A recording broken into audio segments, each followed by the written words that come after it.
और सिंध हुकूमत के तर्जुमान और मशीर कानून सिंध बैरिस्टर मुर्तज़ा वहाब की श्रीजीना कॉलोनी आमद के मौके पर वहां तरक्याती कामों का जायजा लिया। बैरिस्टर मुर्तज़ा वहाब ने ग्रीन बेल्ट पर पौधे लगाने के काम का जायजा लेते हुए कहा कि इस वक्त मैं श्रीजीना कॉलोनी में मौजूद हूँ। यहाँ पर मुख्तलिफ तरक्याती काम कराए जा रहे हैं, बल्दियाती इदारे ये काम करा रहे हैं। ये माजी में जो जगह जिसको ग्रीन बेल्ट के तौर पर आपको नज़र आ रही है, ये कचरे का अंबार होता था, गंदगी होती थी, गलाजत होती थी। माशाल्लाह आज यहाँ पर एक डिफरेंट तस्वीर आपको नज़र आ रही है।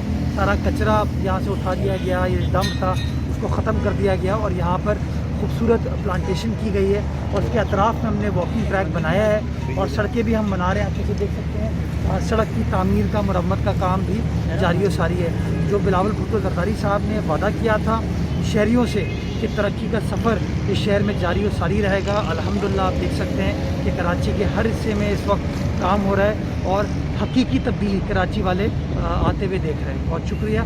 जे भुट्टो, जे अवाम, जीवे जीवे पाकिस्तान। मुर्तज़ा वहाब का कहना है कि हमने कचरे को साफ करके खूबसूरत पौधे लगाए हैं, जबकि ग्रीन बेल्ट के साथ सड़क की मरम्मत का काम भी जारी है। इसके अलावा बिलावल भुट्टो ने जो वादा किया वो हमने पूरा करके दिखाया। बिलावल भुट्टो का मिशन शहर और मुल्क को तरक्की की राह पर गामजन करना है। हम तरक्की की इस मिशन को जल्द अज जल्द पूरा करेंगे। नदीम सिद्दीकी, मेट्रो 7 पाकिस्तान।